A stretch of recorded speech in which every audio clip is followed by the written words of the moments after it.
Hello friends, नमस्कार, सत श्री अकाल, आदाब।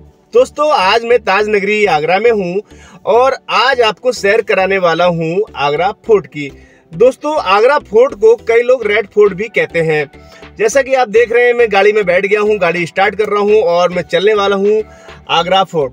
तो दोस्तों, आज मैं लेके चलूँगा आपको, वीडियो में शुरू से लेके आखिरी तक मेरे साथ रहिए। मैं बहुत सारे इंटरेस्टिंग फैक्ट्स बताऊँगा आपको, बहुत सारे रहस्यों से पर्दा उठाऊँगा। जैसे कि आपको आगरा फोर्ट बनने में कितने साल लगे, आगरा फोर्ट की नींव किसने रखी थी, आगरा फोर्ट बनने में कितना खर्चा आया।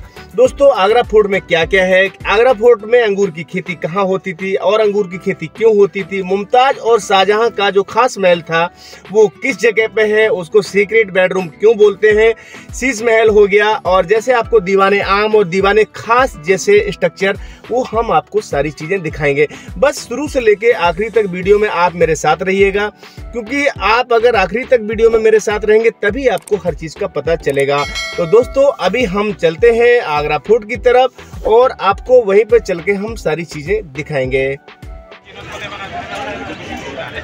तो दोस्तों, जैसा कि आप देख रहे हैं, हमारे पीछे ये लाल किला है। मैं लाल किला आ गया हूँ। आपको करना ये है, लाल किला आएंगे तो यहाँ पे टिकट विंडो है। इस तरीके से आपको 50 रुपये का टिकट खरीदना है। ये मैंने 50 रुपये का टिकट खरीदा है और 50 रुपये का टिकट खरीद के ये जो आपको गेट दिख रहा है, ये मेन एंट्रेंस गेट है। यहीं से आपकी एंट्री इसमें आगरे के किले में होगी।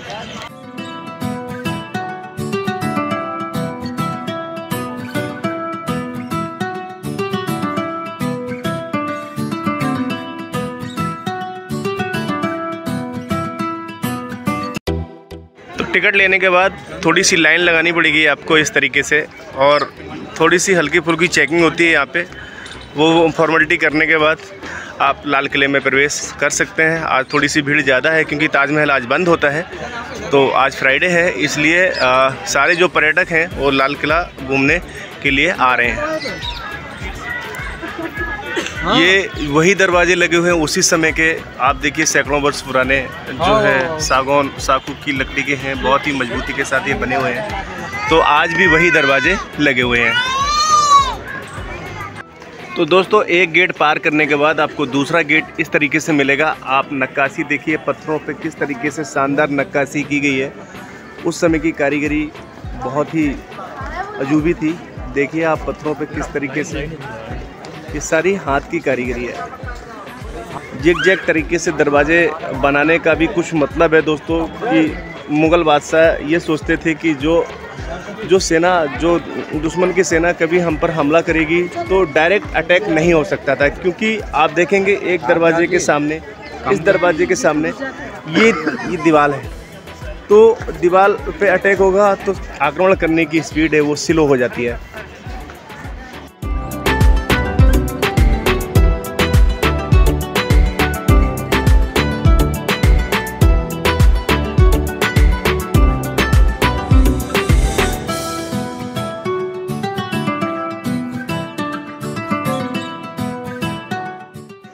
ये सामने देखेंगे तो मुग़ल काल की तोप रखी हुई है। आज भी ये वैसी ही रखी हुई है। सामने आपको दिख रही है, ये तोप है, इसमें गोला डाल के और दुश्मन पर हमला किया जाता था। दोस्तों, जब आप आगरा फोर्ट का दूसरा गेट एंटर करेंगे तो आपके राइट हैंड में कुछ इस तरीके के दरवाजे आपको देखने को मिलेंगे। इसके ऊपर भी आप देखिए, तो यहाँ पर हुआ ये करता था, ये जो दरवाजे हैं इनमें ढोल नगाड़े और ड्रम, जब राजा का प्रवेश होता था तो यहाँ पे जो बजाने वाले होते थे वो ढोल नगाड़े बजाया करते थे। और ऊपर के हिस्से में आप देखिए, जो ऊपर के दरवाजे दिख रहे हैं, ये देखिए आप ऊपर के दरवाजे दिख रहे हैं, इनमें नर्तकी जो है वो नाच किया करती थी।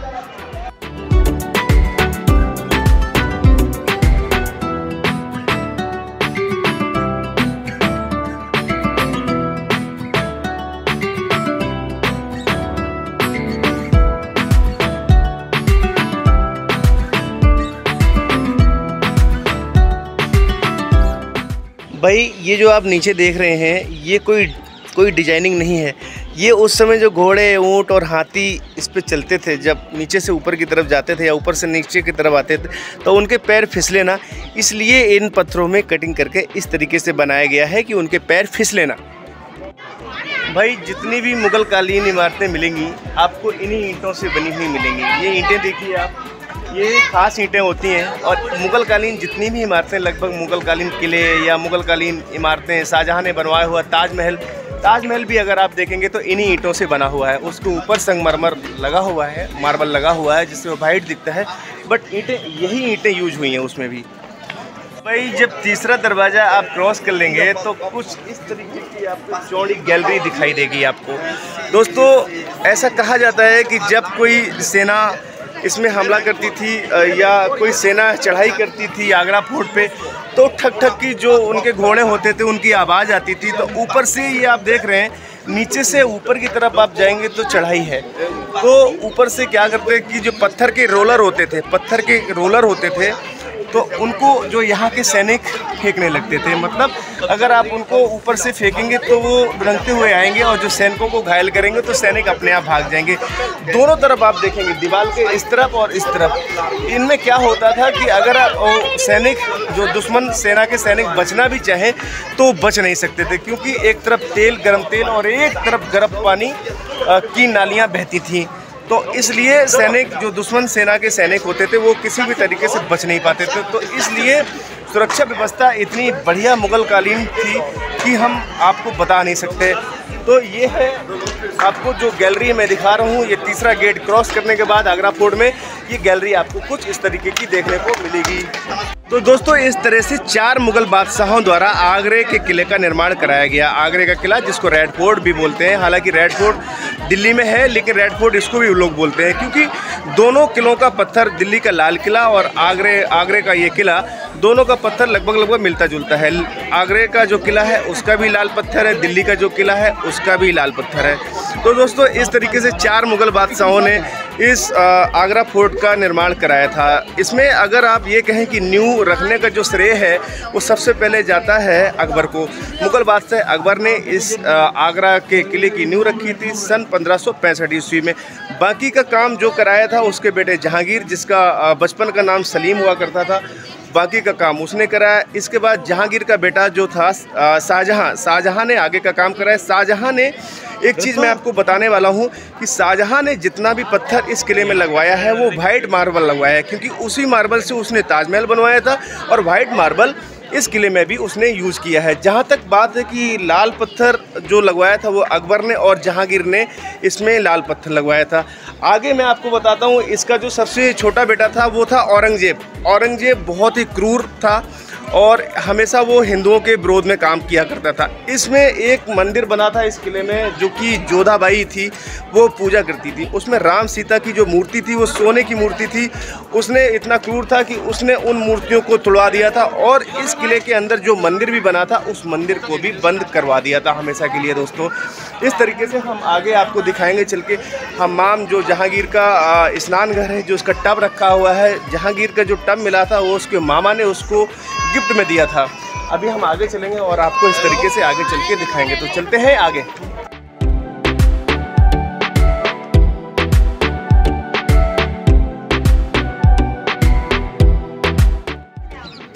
जी भाई, ये जहांगीर का स्नान कुंड है, इसमें जहांगीर स्नान किया करता था। ये जो है इसको बाथ टब बोलते हैं। तो जहांगीर के मामा ने जहांगीर को गिफ्ट किया था बचपन में। जब जहांगीर पैदा हुआ तो ये बाथ टब जहांगीर को गिफ्ट किया गया था। ये पूरा, इसकी खासियत ये है कि एक ही पत्थर का बना हुआ है और इसको तराश कर एक ही पत्थर का ये बाथटब बनाया गया है। जहांगीर इसमें घुस के स्नान किया करता था और उस ज़माने की दासियाँ, उसकी दासियाँ उसको इसी बाथटब में स्नान कराया करती थी। इस तरह से कुछ जीना बना हुआ है चढ़ने के लिए ऊपर। तुम नहीं देख पाओगे, तुम नहीं देख पाओगे। तो फ्रेंड्स इस तरीके से हमारे पीछे देख रहे हैं आप, महल का खूबसूरत गेट है। तो मैं अभी आपको बता रहा था कि इस आगरा फोर्ट का जो निर्माण का नींव रखने का जो श्रेय है वो अकबर को जाता है। अकबर ने इसकी नींव सन 1565 ईस्वी में रखी और इसका पूरा जो काम चला वो आपका 1660 ईस्वी तक चला। दोस्तों इस तरीके से कह सकते हैं कि इस आगरा के किले को बनने के लिए 95 ईयर लगे।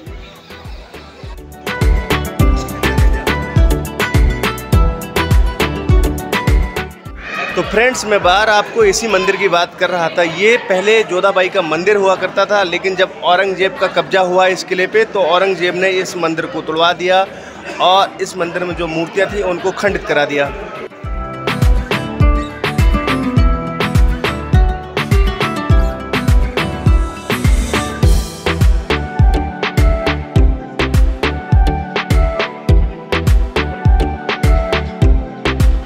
दोस्तों, अब मैं रंग महल में हूँ। ये सामने जो आप देख रहे हैं ऊपर, वहाँ वो सिंहासन राजा का हुआ करता था, वहाँ राजा बैठता था। नीचे जो आपको 3 जाली दिख रही हैं वहाँ रानी बैठा करती थी, और जो अगल बगल के जो दरवाजे दिख रहे हैं उनमें जो बांदी होती थी, जो सेवादार हुआ करती थी उस समय, वो बैठा करती थी, और आसपास सैनिक रहा करते थे। तो ये रंग महल है।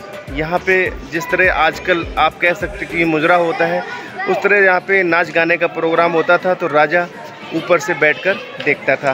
दोस्तों, ये सामने जो गेट देख रहे हैं अभी बंद किया गया है। ये सामने किचन हुआ करता था। उस समय का रसोई घर, मुग़ल बादशाहों के लिए खाना इसी रसोई घर में बनता था। इस फ्रेंड्स, अगर उस समय की नक्काशी देखेंगे आप, देखिए मैं आपको बहुत करीब से दिखाता हूँ कि पत्थरों को तराश कर किस तरीके से नक्काशी कारीगर करते थे। ये काबिल तारीफ़ है। ये आसान नहीं है, इतनी अच्छी कारीगरी करना आजकल के कारीगरों को शायद बस में शायद ही हो, क्योंकि आजकल तो इतनी मशीनरी आ चुकी है। लेकिन उस समय देखिए आप, कितने बड़े बड़े पत्थरों को तराश कर इस तरीके से डिजाइनिंग की जाती थी।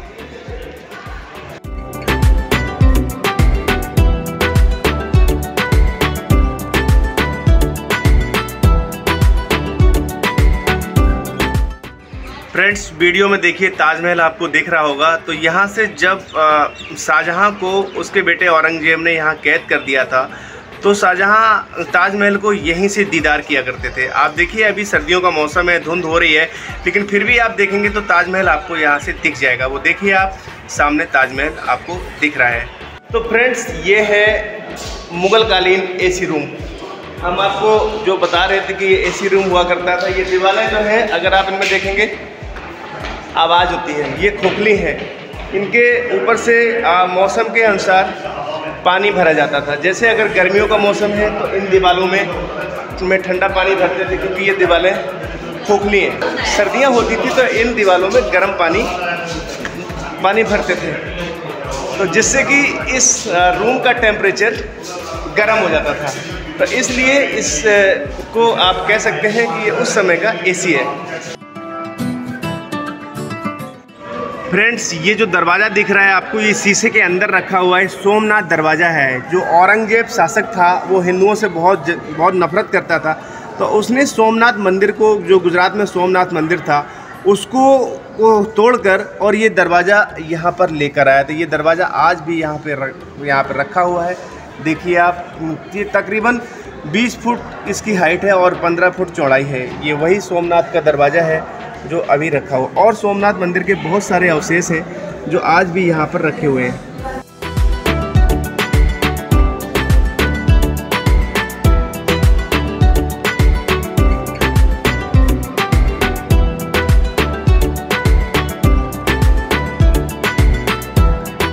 ये फ्रेंड्स, मुमताज़ और शाहजहाँ का ख़ास महल है, जिसकी बात मैं आपको कर रहा था कि मैं ख़ास महल आपको दिखाऊंगा। ख़ास महल ये होता था कि राजा महाराजाओं के लिए आराम करने की जगह होती थी, यानी आप कह सकते हैं कि सीक्रेट बेडरूम है। ये शाहजहाँ का सीक्रेट बेडरूम है। आइए चलते हैं, हम आपको इसके अंदर लेकर चलते हैं। पहले हम बाहर से आपको दिखा देते हैं कैसा है। ये सफ़ेद संगमरमर मार्बल का ये बना हुआ है, और ये मुमताज़ का सीक्रेट बेडरूम है। तो अभी हम आपको ले चलते हैं शाहजहाँ के बेडरूम के अंदर।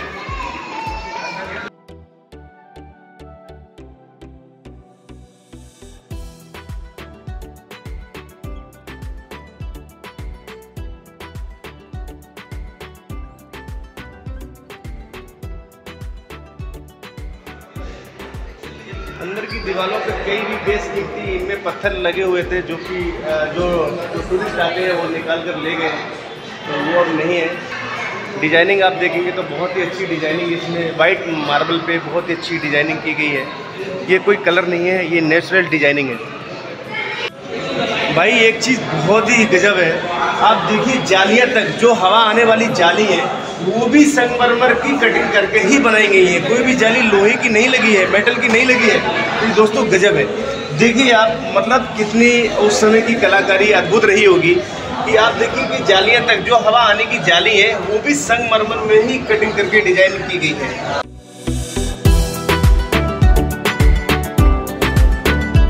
फ्रेंड्स, बात कर लेते हैं खर्चे की कि आगरा फोर्ट बनने में कितना खर्चा हुआ था। तो तकरीबन 35 लाख रुपए का बताते हैं कि अनुमानित 35 लाख रुपए खर्चा हुआ था। लेकिन अगर आज के समय में कैलकुलेशन करेंगे तो उस समय दोस्तों 1 तोले सोने का जो दाम हुआ करता था वो 5 रुपये हुआ करता था। तो इस प्रकार से तकरीबन 35 लाख रुपए का खर्चा बताते हैं कि आगरा फोर्ट बनने में 35 लाख रुपये खर्च हुए थे।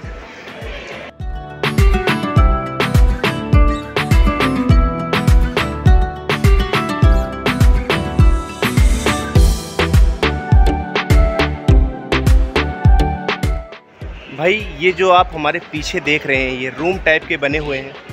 ये आप देखिए, यहाँ से लेकर चारों तरफ मैं आपको दिखाता हूँ। इनमें शाहजहाँ की अनऑफिशियल वाइफ रहा करती थी। अनऑफिशियल का मतलब ये है दोस्तों, आप हिंदी में कह सकते हैं कि जो उनकी रखेल होती थी वो इनमें रहा करती थी। चारों तरफ से आप देखिए, ये रूम जो है उन्हीं के लिए बने हुए थे जो शाहजहाँ की अनऑफिशियल वाइफ थी। तो अब भाई बात कर लेते हैं कि अंगूर की खेती की, मतलब कि ग्रेप्स गार्डन। तो दोस्तों ये देखिए, ये ग्रेप्स गार्डन है। उसी समय की अंगूर की बेल अभी भी लगी हुई है। मुगल कालीन टाइम में शाहजहाँ के लिए अंगूर, इसी जो बागवान है, ये जो बगीचा है आप देखेंगे तो इसी में अंगूर की खेती होती थी। मतलब कि ये अंगूर का गार्डन है, अंगूर का बाग आप कह सकते हैं। और इसमें से जो है अंगूरों को पकाकर इन्हीं से शराब बनाई जाती थी मुग़ल बादशाह शाहजहाँ के लिए। ये जो अंगूर की बेल है, अब इसमें अंगूर नहीं लगते हैं क्योंकि ये बहुत साल पुरानी हो गई है, ख़राब, लेकिन अंगूर की बेल आज भी मौजूद है। भाई शाहजहाँ की 2 पुत्री थीं, एक का नाम रोशन आरा था और एक का नाम जहान आरा। तो ये जो सामने स्ट्रक्चर देख रहे हैं आप, ये जो पालकी बनी हुई है, पालकी नुमा बेडरूम है, पालकी नुमा बेडरूम बना हुआ है। ये छोटी लड़की रोशन आरा का है। तो रोशन आरा और जहान आरा, बीच में आप, अभी हम आपको दिखाएंगे कि बिल्कुल इसके बीच में ये जो आप देख रहे हैं ये शाहजहाँ का बेडरूम हुआ करता था। तो ये लेफ्ट हैंड में रोशन आरा का बेडरूम है, तो पालकी नुमा बना हुआ है। ऊपर आप देखेंगे तो पूरे में सोने का बर्फ चढ़ा हुआ था और सोने के कलश थे। और जितना भी सोना था वो जब अंग्रेज़ों ने यहाँ पे कब्जा किया इस किले पे, आगरे के किले पे, तो सारा सोना अंग्रेज़ यहाँ से निकाल कर ले गए और उसकी जगह पे नकली जो पीतल वगैरह होता है वो मतलब जो सोने जैसा लगे देखने में, वो इसके ऊपर चढ़ा गए। तो आज जो इसके ऊपर परत जो सोने की चढ़ी हुई है वो ओरिजिनल नहीं है, वो नकली है। ओरिजिनल तो अंग्रेज़ निकाल कर ले गए यहाँ से। तो शाहजहाँ ने अपनी दोनों लड़कियों की शादी नहीं करी थी क्योंकि शाहजहाँ के बराबर कोई नहीं था, इसलिए शाहजहाँ की दोनों पुत्री अनमैरिड थीं। बीच में आप ये सामने जो देख रहे हैं ये शाहजहाँ और मुमताज़ का बेडरूम हुआ करता था। इसके राइट हैंड में रोशन आरा का जो अभी बेडरूम दिखाया हमने, और हमारे लेफ्ट हैंड में ये पालकी नुमा आप जो देखेंगे स्ट्रक्चर, ये जहान आरा का बेडरूम है। तो अब हम आपको ले चलते हैं जहान आरा के बेडरूम में दिखाने के लिए। जी हाँ दोस्तों, शाहजहाँ के बेडरूम के ठीक दाईं तरफ आप देखेंगे ये जो आपको पालकी नुमा महल दिख रहा है, ये जहान आरा का है। तो आप इस तरह से कह सकते हैं कि राइट हैंड में जहान आरा का बेडरूम हुआ करता था और लेफ्ट हैंड में रोशन आरा का बेडरूम हुआ करता था, और बिल्कुल बीच में मुमताज़ और शाहजहाँ का बेडरूम हुआ करता था। दोस्तों दोनों पुत्री अनमैरिड थीं। शाहजहाँ बेहद अपनी पुत्रियों से प्यार करता था, लेकिन उसके बराबरी का कोई आदमी नहीं था, इसलिए उसने दोनों पुत्रियों को अनमैरिड रखा और कभी शादी नहीं करी। फ्रेंड्स, एक चीज़ और मैं आपको बता दूं, सिर्फ मैं किले का 25% हिस्सा ही आपको दिखा पा रहा हूं क्योंकि 25% हिस्सा ही खुला हुआ है। बाकी का 75% हिस्सा आज भी इंडियन आर्मी के कब्जे में है। ये हमेशा से रहा है, आज नहीं है। पहले मुग़ल कालीन जो सैनिक थी, जो सेना थी, उनके कब्जे में 75% हिस्सा किले का हुआ करता था। फिर इसके बाद ब्रिटेन ने जब कब्जा किया तो 75% हिस्सा ब्रिटेन के कब्जे में रहा हमेशा से। और आज अगर इंडियन आर्मी का कब्जा है तो 75% हिस्सा आज भी इंडियन आर्मी के कब्जे में है। सिर्फ 25% हिस्सा ही जनता को दिखाने के लिए खोला गया है। दोस्तों ये शाहजहाँ की जेल है। जब औरंगजेब ने सुना कि शाहजहाँ दूसरा ताजमहल बनवाने वाले हैं, क्योंकि शाहजहाँ ने प्लानिंग की थी कि काले कलर का एक और ताजमहल हम बनवाएंगे, तो उसने औरंगजेब दिल्ली में था लाल किले में, वो यहाँ पे तुरंत आया और उसने अपने पिता यानी शाहजहाँ को नज़रबंद कर दिया इसी जगह पे। और वो सोच रहा था कि अगर कहीं ऐसा नहीं हो, ये दूसरा ताजमहल बनवाने लगे तो हम राज किस पे करेंगे, सारा पैसा खर्च हो जाएगा ताजमहल बनवाने में। तो दोस्तों ठीक इसी जगह पे उसने नज़रबंद कर दिया। ये जो जगह आप देख रहे हैं ये वजू करने के लिए है। नमाज़ पढ़ने जब जाते हैं तो पहले वजू करते हैं। इसमें ऑटोमेटिकली बीच में फव्वारा लगा हुआ है तो पानी अपने आप आता था। तो शाहजहाँ यहीं बैठ के वजू किया करता था। ये जो पिलर है दोस्तों, इनमें बहुत ही कीमती आपके जो पत्थर वगैरह लगे हुए थे। जब कभी चांदनी रात होती है तो ये सारे चमकते हैं। इसमें लाइट जलाने की ज़रूरत नहीं पड़ती है। विदाउट लाइट ये पूरा स्ट्रक्चर जगमगाता है दोस्तों।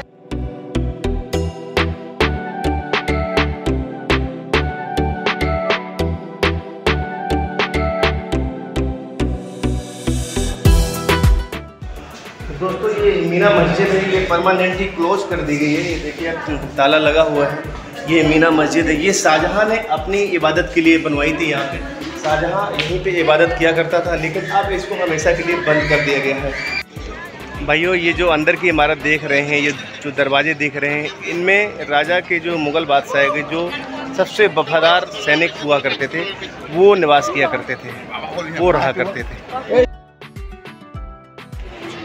तो दोस्तों ये दीवाने ख़ास इमारत है जिसके बारे में मैं आपको बता रहा था। दीवाने ख़ास इमारत में मीटिंग हुआ करती थी। सुबह की मीटिंग इस बिल्डिंग के अंदर हुआ करती थी, और अगर मौसम खुला है या मौसम साफ है या शाम का टाइम है तो शाम को गर्मियों के दिनों में मीटिंग इस ग्राउंड में हुआ करती थी।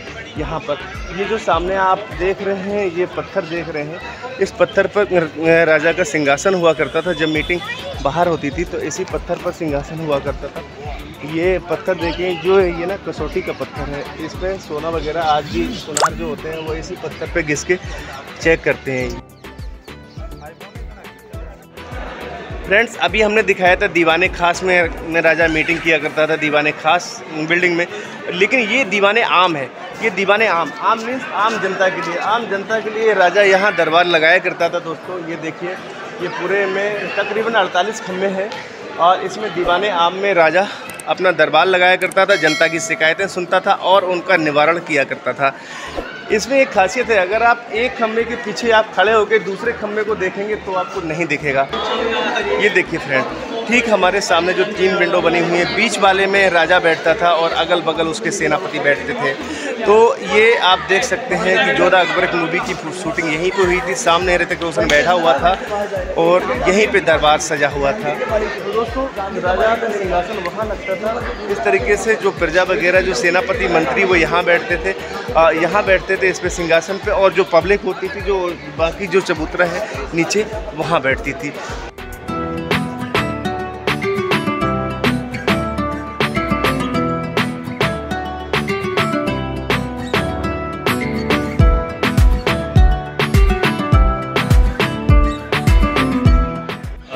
ये फ्रेंड्स दीवाने आम बिल्डिंग के सामने ये जॉर्ज रसल की कब्र है। जब भारत में अंग्रेज़ों का कब्जा था तो जॉर्ज रसल की मृत्यु हो गई थी, तो उनको यहीं पे दफना दिया गया था।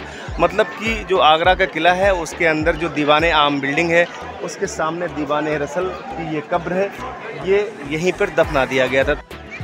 तो दोस्तों वीडियो यहीं पर हम समाप्त करते हैं। ये आगरा फोर्ट घुमाने का, सैर कराने का सुहाना सफ़र यहीं पे समाप्त करते हैं। वीडियो आपको कैसा लगा आप हमें कमेंट करके ज़रूर बताइएगा, और आगे के वीडियो पाने के लिए बेल आइकन ज़रूर दबा दें, और अगर आप हमारे चैनल पर पहली बार हैं तो चैनल को सब्सक्राइब ज़रूर कर दें। तो दोस्तों इस तरीके से हम मिलते हैं अगले वीडियो में। तब तक के लिए जय हिंद, जय भारत।